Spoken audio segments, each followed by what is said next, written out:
Hello friends. स्वागत है आपका हमारे यूट्यूब चैनल में। होप सो आप लोग अच्छे होंगे और अपना ध्यान रख रहे होंगे।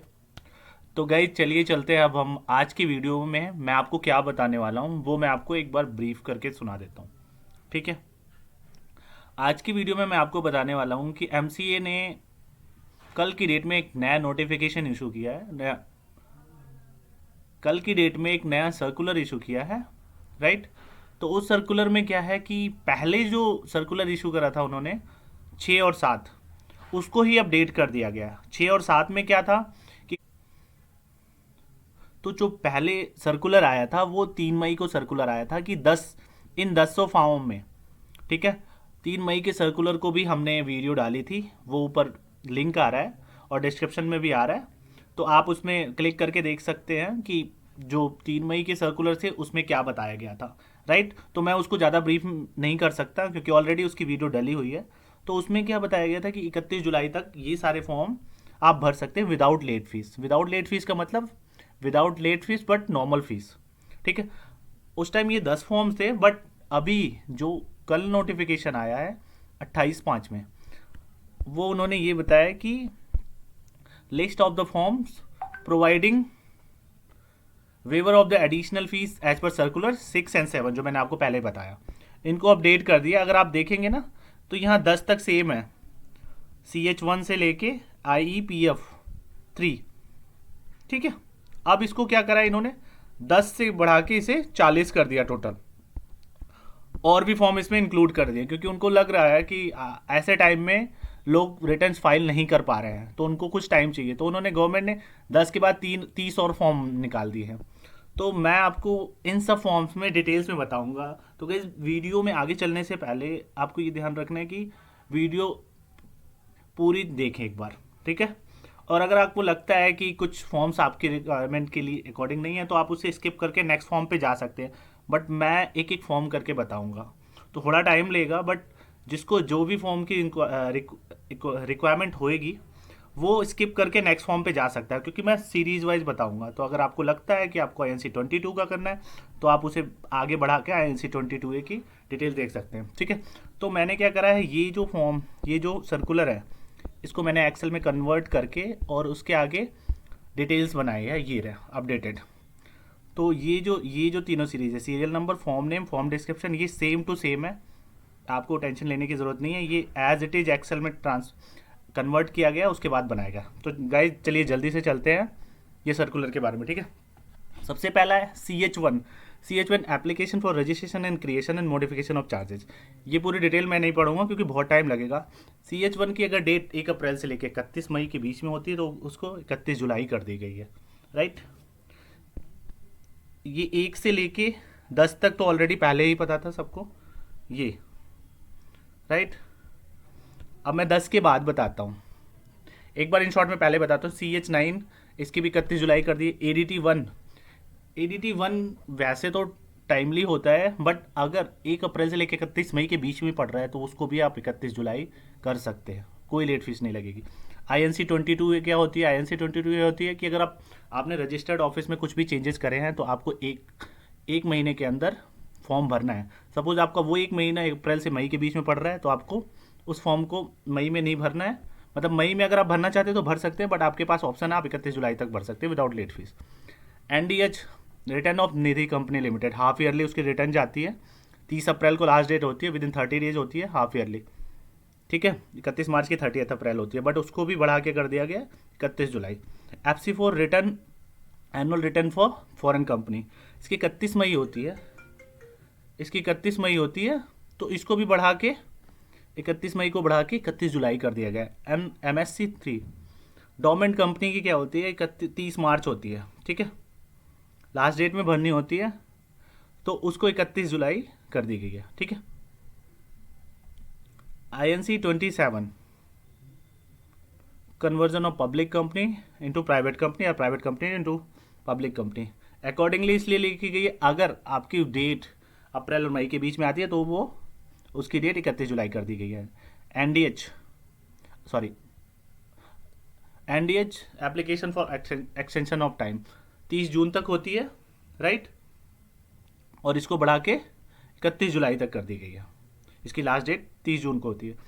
IPF, राइट, ये 30 अप्रैल होती है, एक महीने के अंदर देनी होती है, जो भी आपने डिविडेंड पेड करा, अनपेड करा है और इन्वेस्ट IPF में ट्रांसफ़र करा है, उन सब की डिटेल आपको एक महीने के अंदर देनी होती है पिछले में, ठीक है।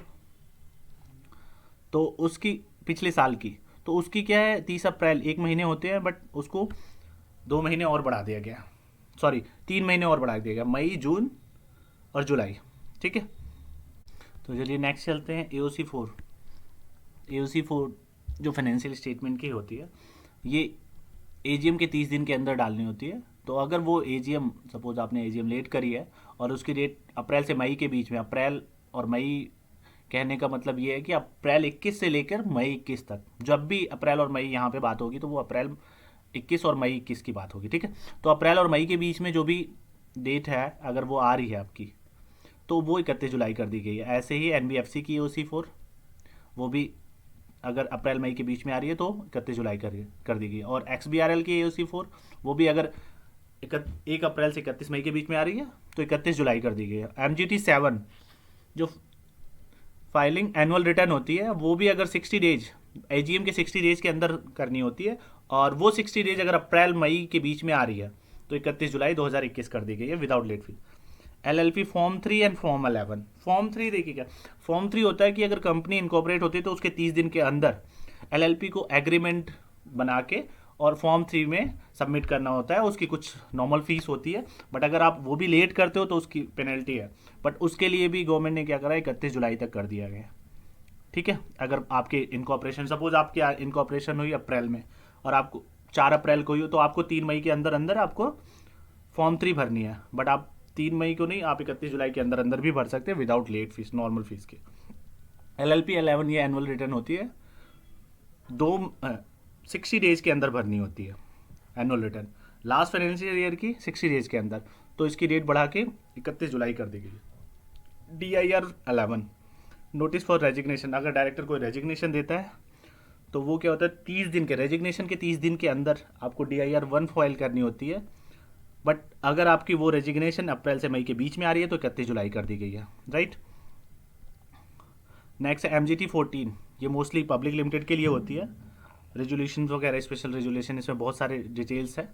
इस जितने भी फॉर्म है इसकी बहुत सारे डिटेल्स में इंफॉर्मेशन नहीं दे सकते क्योंकि बहुत लेंदी है, तो इसलिए मैं शॉर्टकट में ही बताया जा रहा हूँ, ठीक है। फाइलिंग फॉर रेजुलेशन की डिटेल्स होती है इसमें प्रॉपर, तो वो 30 डेज के अंदर होती है, रेजुलेशन जब भी पास होता है, कोई भी स्पेशल रेजुलेशन कह सकते हैं, ठीक है। तो अगर वो 30 डेज अप्रैल 21 से लेकर मई 21 के बीच में हो पड़ रही है तो वो भी 31 जुलाई कर दी गई, राइट। चलते हैं 19 INC20 है। INC20 है, अप्रैल 2015 से स्टार्ट हुआ है कि अगर आपने कमेंसमेंट INC20 ये क्या होता है कि declaration of commencement of business, अभी जितनी भी कंपनी इनकॉर्पोरेट हो रही है सबको INC20 फिल करना, ये कंपलसरी हो चुका है, ठीक है। तो इसमें क्या है, जब भी आप इनकॉर्पोरेट करते हैं उस दिन से लेके 180 दिन के अंदर आपको INC20 फॉर्म फिल करनी होती है, जो भी उसकी रिक्वायरमेंट होती है, बैंक स्टेटमेंट वगैरह होती है, जो आपकी शेयर कैपिटल होती है उसके अकॉर्डिंग आपको पेमेंट करनी होती है बैंक में, कंपनी के, और वो बैंक स्टेटमेंट दिखानी होती है, ठीक है। तो बैंक स्टेटमेंट की अटैचमेंट लगती है, दैट्स इट, और कुछ नहीं होता। तो वो 180 दिन के अंदर भरनी होती है। अगर वो 180 दिन आपके अप्रैल और मई के बीच में आ रहा है तो मैं आपको इन शॉर्ट में बता दूं, अगर आपकी कंपनी 3 अक्टूबर 2020 के बाद बनी है, राइट, 3 अक्टूबर 2020 के बाद बनी है अगर आपकी कंपनी, ठीक है, तो आपको वो एग्जेम्पशन मिल सकता है, क्योंकि 3 अक्टूबर 2020 की ड्यू डेट होगी 1 अप्रैल 2021, तो 1 अप्रैल से लेके 31 मई के बीच में वो आ रही है, तो उसकी डेट बढ़ा के 31 जुलाई कर दी गई, राइट। तो आप बस इतना ध्यान रखें, अगर आपकी कोई कंपनी है, आपने कोई कंपनी इनकॉर्पोरेट करी 3 अक्टूबर के बाद करिए, अगर उससे पहले करिए तो एग्जेम्पशन नहीं मिलेगा आपको। 3 अक्टूबर के बाद करिए, नवंबर, दिसंबर, जनवरी, फरवरी जो भी करिए, तो उसकी एग्जेम्पशन ऑलरेडी मिल जाएगी। और वैसे भी दिसंबर, जनवरी, फरवरी में जाने की ज़रूरत नहीं है क्योंकि ये 3 ही महीने के लिए मिले है। तो आपको 180 दिन क्रॉस जब भी आता है, अप्रैल और मई के बीच में 2 ही महीने होते हैं, तो अक्टूबर और नवंबर इन दोनों के बीच में हुई है तो आपको INC20 के बेनिफिट मिल सकता है, राइट। नेक्स्ट चलते हैं हम। MGT 15 एनुअल जनरल मीटिंग की रिपोर्ट होती है, ये AGM से 30 डेज के अंदर जाती है, ठीक है। तो इसकी भी डेट बढ़ा के 31 जुलाई कर दी गई है। पास 6 reconciliation of share capital audit report होती है, हाफ ईयरली जाती है, ठीक है, साल में 2 बार। तो ये 30 दिन के अंदर जाती है, 30 मई को जाती है, बट इसकी भी लास्ट डेट बढ़ा के 31 जुलाई कर दी गई। AOC 4 CFS NBFC कंपनी की AOC 4 जो जाती है, जो भी उसकी रेट होती है उसके अकॉर्डिंगली ये बढ़ा के 31 जुलाई कर दी गई है। AOC 4 CFS ये भी फाइनेंशियल स्टेटमेंट है, इसको भी बढ़ा के 31 जुलाई कर दी गई है। FC1 information to be filed by a foreign company, foreign company अगर इनकॉर्पोरेट होती है तो उसको 1 महीने के अंदर FC1 फिल करना होता है, ठीक है। तो वो अगर सपोज आपने फाइल करी अप्रैल में, ठीक है, इनकॉर्पोरेट करी, और उसको 1 महीने के अप्रैल में करी और मई में डालनी है, अब मई में आपकी FC1 ड्यू हो गई है, तो आपकी मई की ना होकर वो 31 जुलाई तक आप फिल कर सकते हैं without late fees. FC2 return for alteration of the document file by the registration foreign company, इसकी डेट अगर 1 अप्रैल से लेकर 31 मई के बीच में है तो आप उसकी डेट बढ़ा के 31 जुलाई कर दी गई। पास 3 रिटर्न ऑफ अलॉटमेंट, ये अलॉटमेंट शेयर के 30 दिन के अंदर होती है। सपोज अप्रैल में आपकी 3 अलॉटमेंट हुई, 4 अलॉटमेंट हुई, तो उन चारों की अलॉटमेंट 30 दिन के अंदर एक साथ ही ली जाती है। ऐसा नहीं है कि एक 4 अप्रैल को एक 5 अप्रैल को, तो सबकी कंटिन्यूस 4 अप्रैल से लेकर 4 मई तक जाती है। पूरे अप्रैल की एक मानी जाती है और उसकी लास्ट डेट होती है 30 दिन के अंदर रिटर्न ऑफ अलॉटमेंट भरी जाती है पास 3 के अकॉर्डिंग। तो अगर आपकी अप्रैल की है, मान लो अप्रैल में आपने रिटर्न अलॉटमेंट शेयर अलॉट करे हैं, कुछ 5 अप्रैल को, कुछ 10 अप्रैल को, कुछ 15 अप्रैल को, तो उन सब की मिला के मई होती है, 30 मई होती है, लेकिन वो 30 मई आपकी ज़रूरत नहीं है। अगर आप करना चाहें तो कर सकते हैं, अदरवाइज 31 जुलाई तक आप कर सकते हैं नॉर्मल फीस में, ठीक है। नॉर्मल फीस का मतलब जो आप 30 मई, जितना आपको 30 मई तक लगता है उतना ही आपको 31 जुलाई तक लगेगा, ठीक है। Return of MR1 return of KMP person, ठीक है। अपॉइंटमेंट जब भी हम करते हैं KMP की, managing director, whole time director या मैनेजर की, तो जिस दिन हम अपॉइंटमेंट करते हैं उसके 60 दिन के अंदर MR1 फाइल करनी होती है। अगर वो 60 दिन अप्रैल और मई के बीच में आ रहा है तो वो 31 जुलाई कर देगी। INC 4 1% कंपनी चेंज, INC 4 और INC 6 इसकी अगर डेट आ रही है अप्रैल मई के बीच में तो वो 31 जुलाई कर दी गई है। IEPF 5 कंपनीज ई वेरिफिकेशन रिपोर्ट, अगर ये भी 1 अप्रैल से 31 मई के बीच में आ रही है तो इसको भी 31 जुलाई कर दी गई। INC 20 intimation to register for revocation surrender of license issued under, अगर आपके पास सेक्शन 8 का लाइसेंस है और आप उसे सरेंडर करना चाहते हैं और उसकी डेट लास्ट अकॉर्डिंगली लास्ट उसकी डेट 1 अप्रैल से 31 मई है, तो वो बढ़ा के 31 जुलाई कर दी गई है।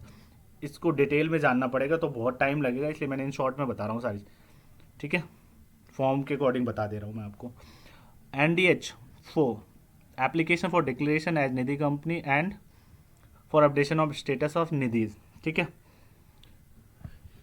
ये भी कुछ इसके शेयर कैपिटल के अकॉर्डिंग होते हैं NDH की। जब वो शेयर कैपिटल बढ़ जाता है तो उसको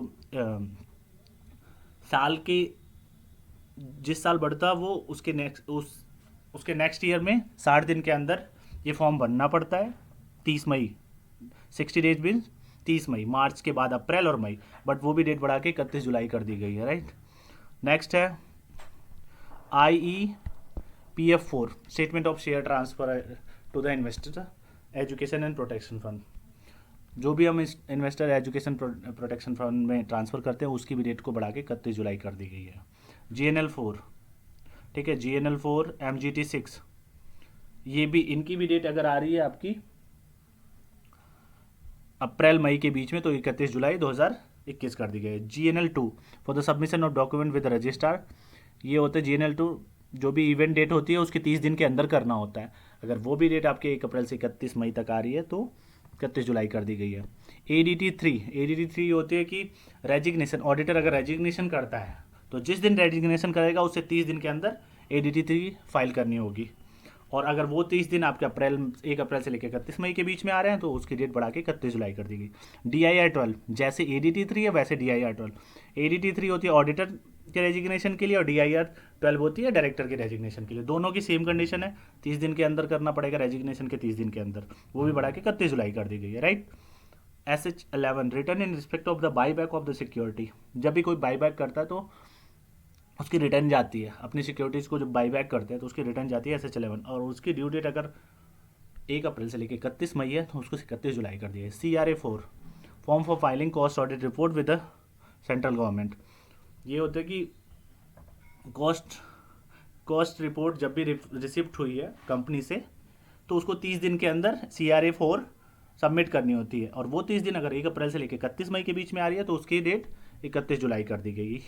तो ये मैंने आपको 1 से लेकर 40 तक जितने भी फॉर्म्स हैं, जितना इन शॉर्ट में मैंने समझाना था वो मैंने समझाया। बट फिर भी अगर आपको लगता है कि कुछ प्रॉब्लम्स हुई है तो आप प्लीज़ बेझिझक आप ज़रूर बताएं कि मतलब मेरे बताने में कुछ प्रॉब्लम हो रही है, हो सकता है मैं आगे इम्प्रूव करूं। ऐसा नहीं है कि हर कोई अच्छा बता सकता है, आप भी अच्छे से बता सकते हो। अगर आप मुझे कुछ इम्प्रूवमेंट के लिए बोलेंगे तो मुझे बहुत अच्छा लगेगा कि हाँ मैं आगे इम्प्रूव करूँगा, ठीक है। बट मैं चाहता हूँ कि लोगों को इन शॉर्ट में मेरी तरह से जितनी नॉलेज होती है मैं प्रोवाइड करना चाहता हूँ। बट एक चीज़ और ध्यान रखें, जो सबसे बड़ा लो फॉल्स है इसमें, जब भी रिटर्न्स की डेट एक्सटेंड करी जाती है और लेट फीस वेवर करी जाती है तो एक चीज़ बहुत इंपॉर्टेंट है जो नोट्स में मैंने लिखा है, late fees shall be calculated from the actual date. अगर आप ये देखेंगे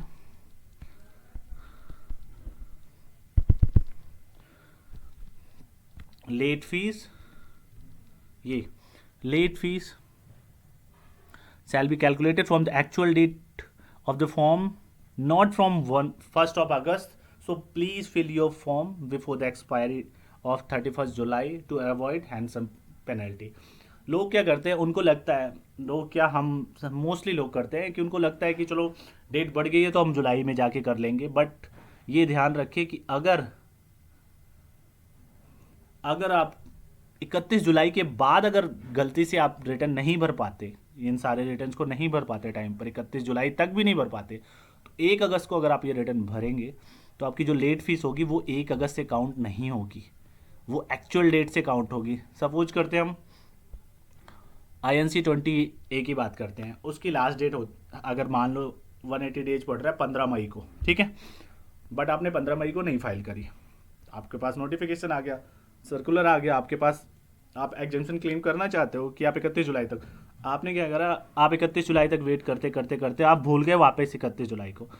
तो 1 अगस्त को जब आप भरोगे या 2 अगस्त को तो आपको 1 अगस्त से नहीं लगेगी लेट फीस, 1 अगस्त से लेट फीस नहीं देनी है आपको। जो लेट फीस देनी है वो 15 मई के बाद देनी है, राइट। तो गाइज ध्यान रखें। होप सो मैंने वीडियो में सारी चीज़ें, जितनी भी चीज़ें हो क्लियर कर दी होगी। बट फिर भी अगर आपको डाउट लगता है तो प्लीज़ कमेंट करें, और कुछ भी आपको फीडबैक देना है, इम्प्रूवमेंट के लिए देना है, तो प्लीज़ आप बेझिझक मेल कर सकते हैं। अगर आपको लगता है कमेंट में नहीं करा जा सकता तो आप मेल कर सकते हैं, ठीक है।